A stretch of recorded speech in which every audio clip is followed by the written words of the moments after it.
On today's edition of Cronkite Sports Live, the NCAA sanctions have been handed down. Players are hitting the transfer portal as the football team is in turmoil. ASU baseball is looking to find calmer waters as Willie Bloomquist continues to man the ship. It's tournament time for Sun Devil Water Polo as they look for their first tournament bid in 3 seasons. All that, so much more is coming up on Cronkite Sports Live.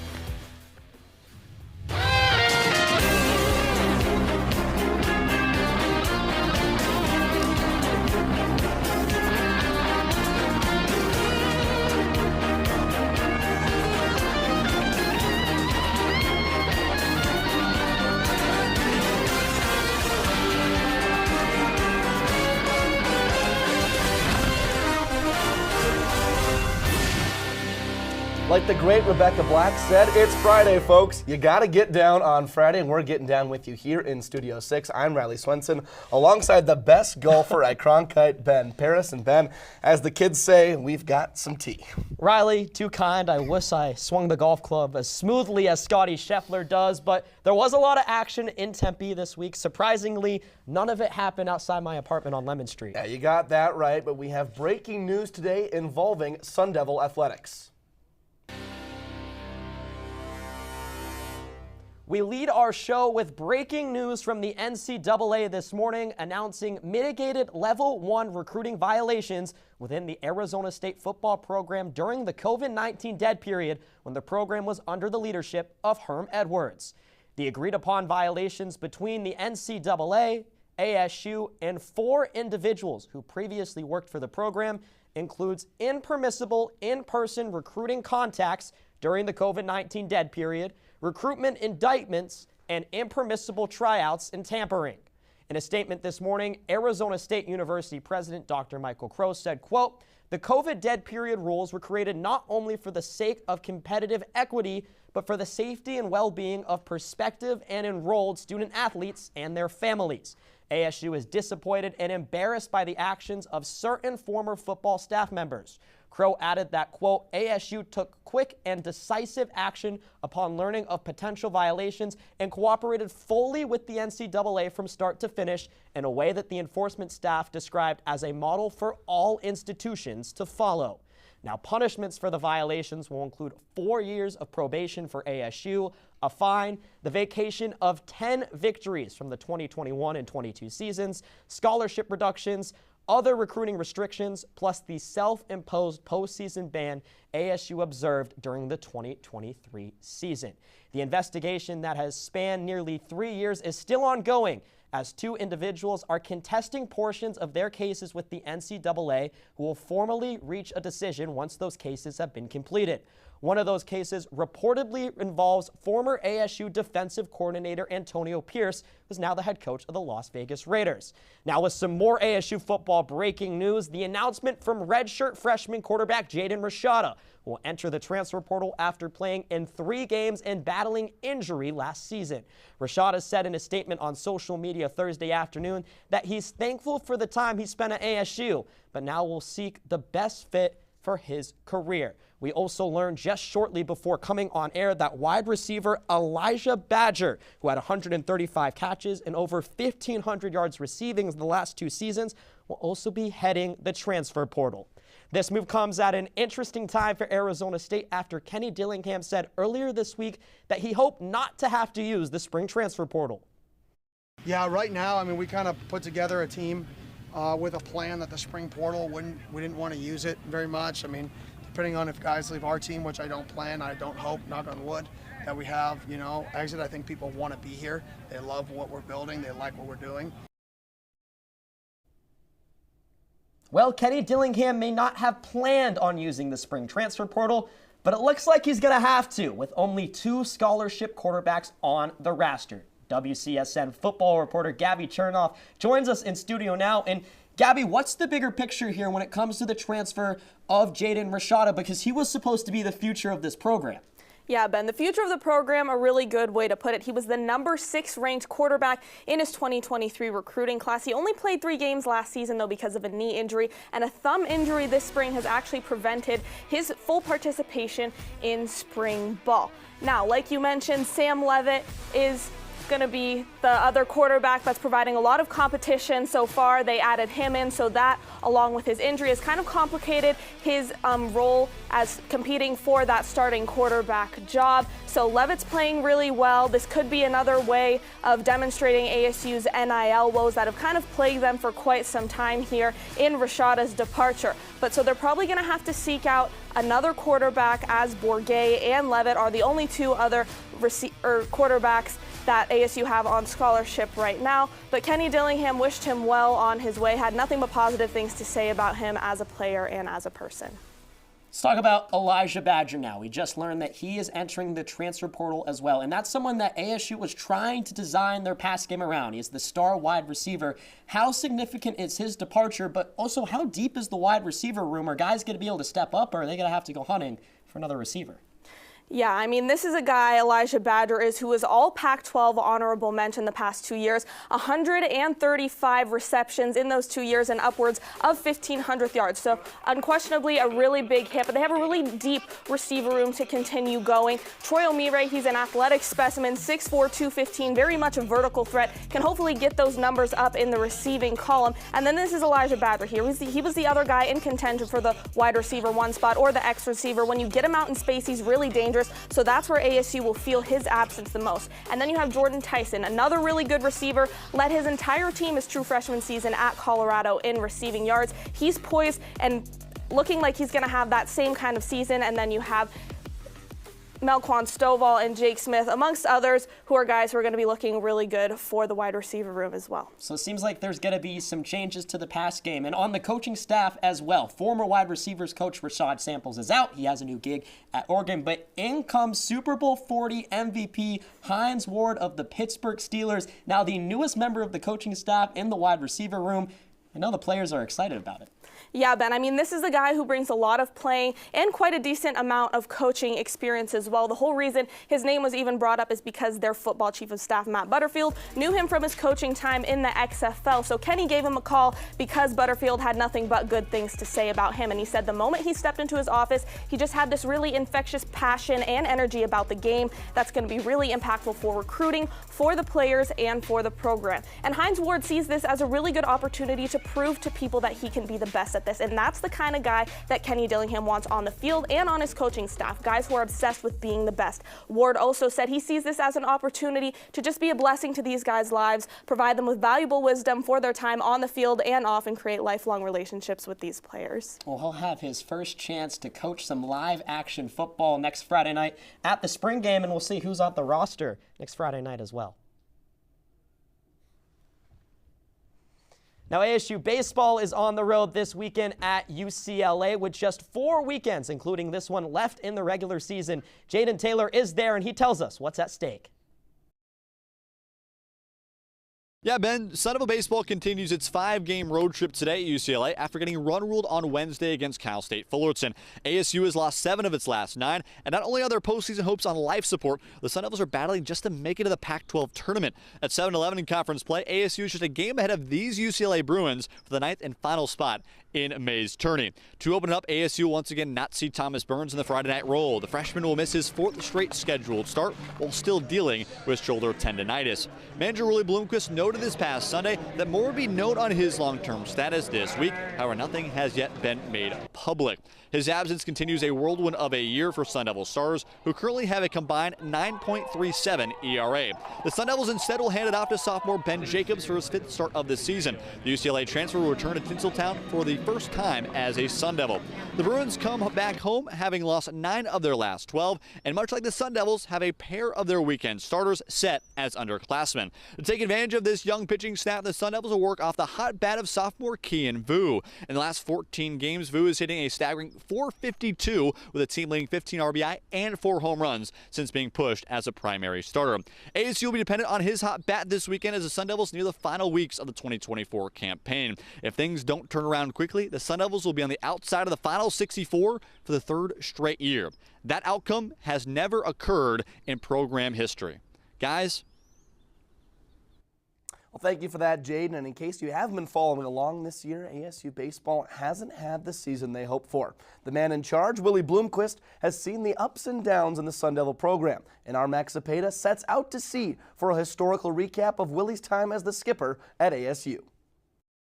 From the moment he returned to the Valley, Willie Bloomquist has aspired to lead ASU baseball from the ashes of mediocrity and return itself to the program's namesake as the greatest tradition in college baseball.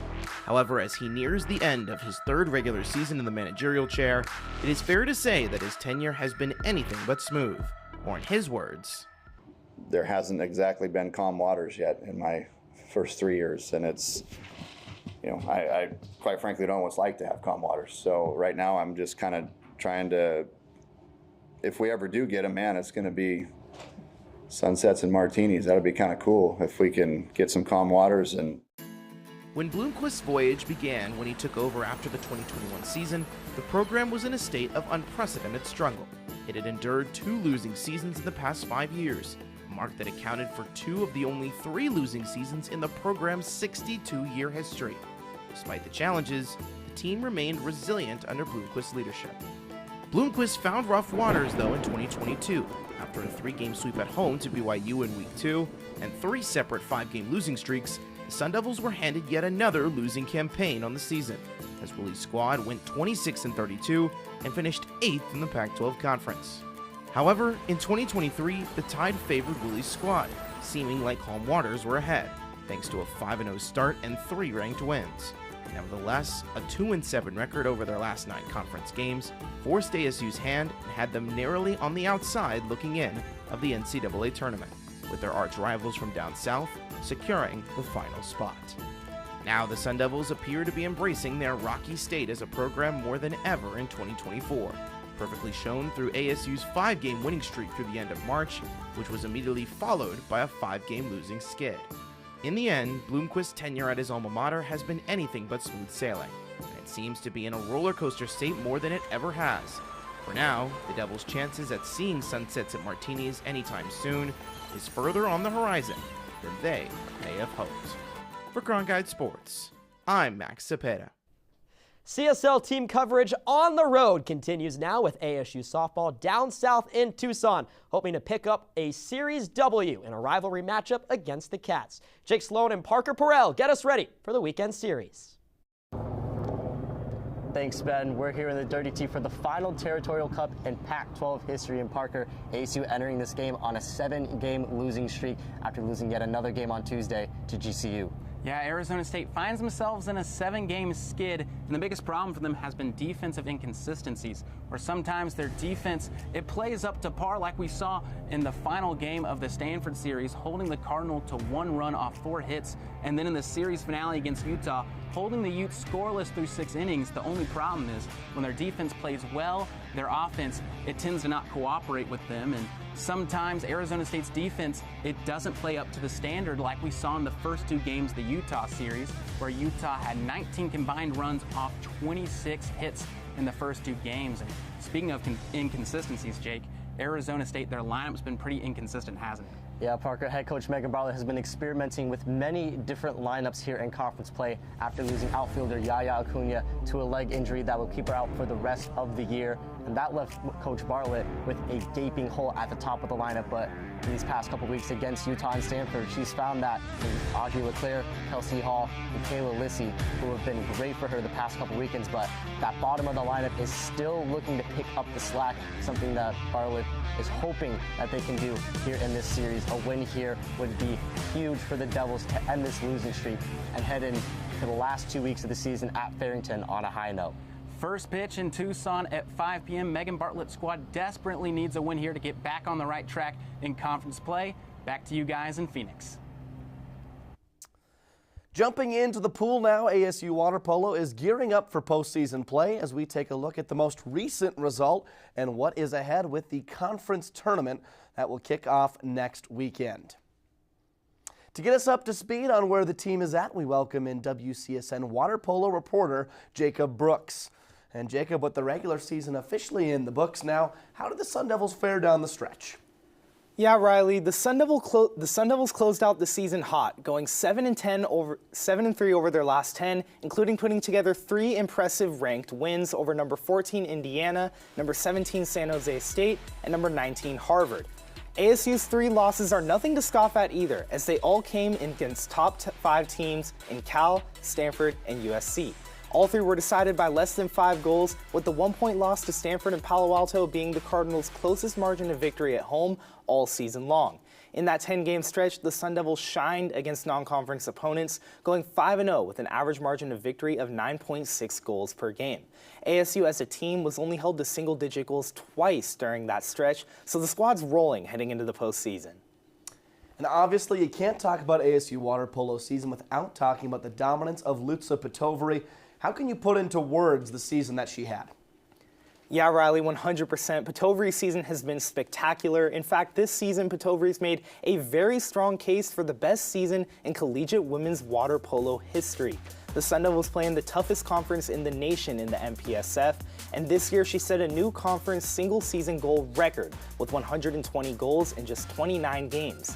9 of those goals came against Marist College in February, a performance that tied the MPSF's single-game goal record. Clearly, just tying the record wasn't good enough for Petovari, though, as less than a month later, she set the record herself, scoring 10 goals against Mount St. Mary's. She isn't just having a historic goal-scoring season, but she's also top 10 in the conference in assists and steals. The Hungarian native has been the all-around anchor of this Sun Devil squad, and if ASU wants to be successful in the postseason, they're going to have to go through Petovari. Yeah, and speaking of the postseason, as we mentioned, the MPSF Conference Championship Tournament will begin just a week from today. Who can the Sun Devils expect to be matched up against, and what should we expect to see from them? Well, as I mentioned earlier, Riley, the Sun Devils are in the most competitive water polo conference in the nation. All 7 of the MPSF teams are currently ranked in the top 20. Right now, the Sun Devils are ranked 5th in the conference standings, with all 4 teams above them being ranked top 5 nationally. Although ASU's regular season is over, there will still be conference regular season games going on this weekend, so it isn't finalized who ASU will play in the first round of the tournament just yet. Cal and Stanford will face off later tonight, and UCLA and USC will face off tomorrow. Those outcomes will determine which of Cal, Stanford, or USC gets the 4th seed in the conference and will face off against the Sun Devils in the first round. Look, the Sun Devils played all of those teams close in the regular season, and in a neutral site tournament environment, anything can happen. It's going to be a difficult road, but a successful run in the MPSF Conference Tournament could get ASU its first NCAA tournament bid since 2021. 2 Gym Devils competed as individuals last night in the 2024 NCAA National Championship semifinals in Fort Worth, Texas.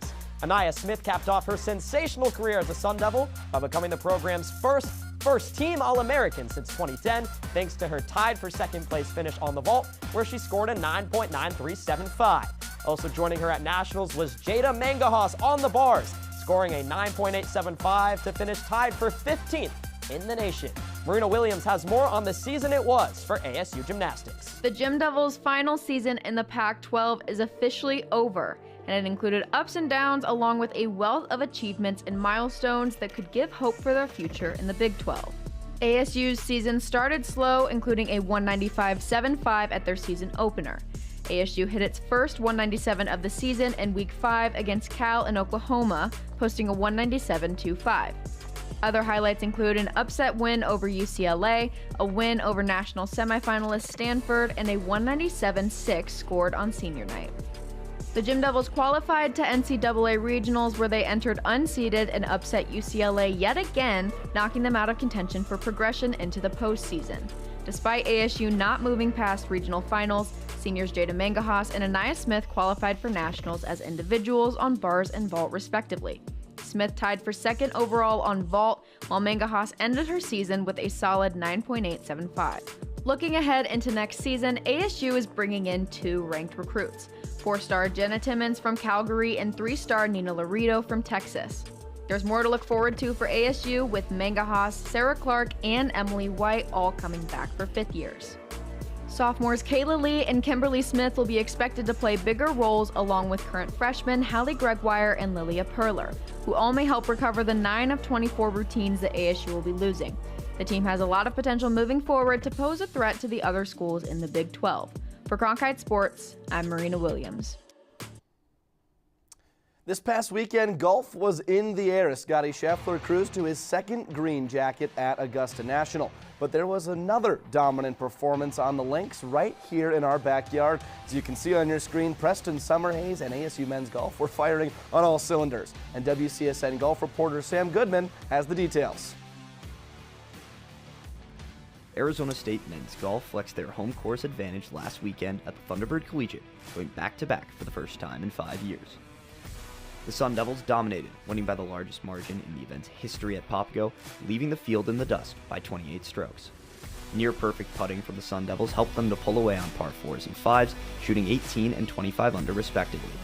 The X factor was Preston Summerhays, last year's event winner, who grew up playing at Papago. So I've gotten a lot of tournament reps on this course, and really, I just feel super comfortable. And then I feel like my preparation this week is really good in order to have my game fit the course. Summerhays placed his name in the Thunderbird Collegiate history books, becoming one of only 3 golfers to win 2 straight outright individual titles. The only others, John Rahm and Phil Mickelson, Sun Devil legends and major winners. He also earned himself Pac-12 Golfer of the Week and a Ben Hogan Award semifinalist nod, given to the best golfer in the nation each year. With the Pac-12 championship coming up next weekend, the Sun Devils have caught fire at the perfect time. The weather is heating up outside, meaning we are closer to summer and the Olympic Games. This weekend, the USA Wrestling Olympic Trials are being held in State College, Pennsylvania. And call us Pitbull, because today CSL is worldwide as Blake Neiman joins us from State College.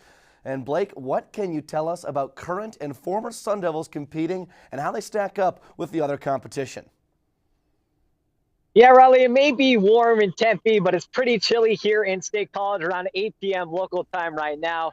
But yeah, several Sun Devils making their way over from Tempe here to State College to try and punch their ticket to Paris. You see there, Caleb Larkin got things started off today with a tech ball win, had a thrilling match with Yanni Diakomahalis, ultimately came up short to the 4-time national champion and world silver medalist. Just couldn't come away with the win. Heck of a showing for Larkin to start things off. You see Kennedy Blades there. She is the 1 seed of the 68-kilogram class, and she is rolling on to the semifinals where she'll try and punch her ticket to the finals here tonight.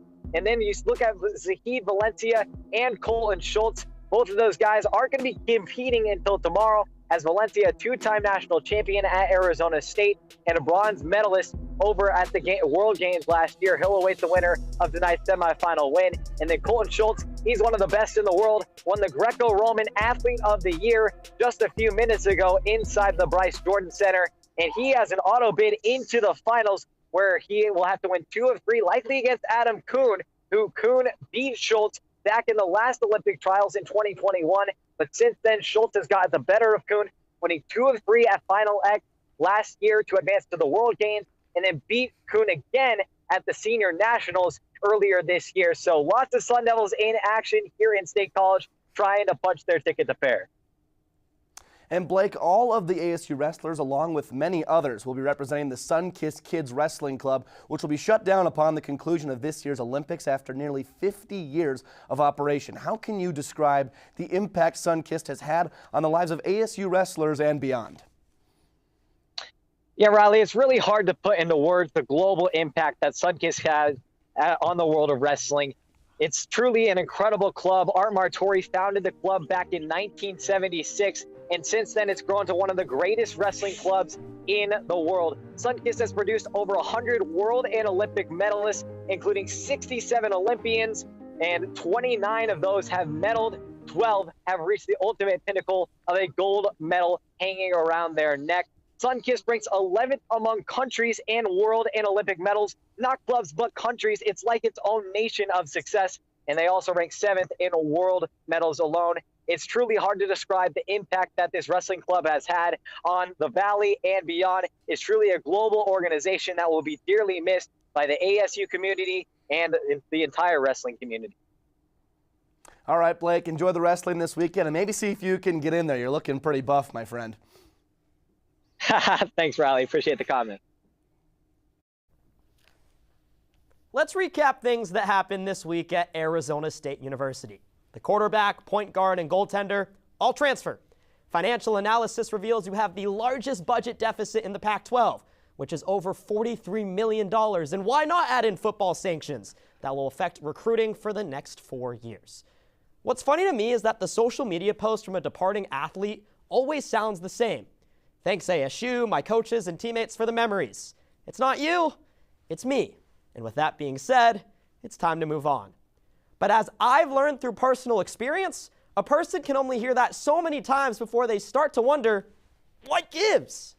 The only way to move upward is to admit there's a problem. The NCAA says the school agreed that it failed to monitor the football program, while the university president, Dr. Michael Crow, says ASU is disappointed and embarrassed by the actions of certain former football staff members who took advantage of a global pandemic to hide their behavior.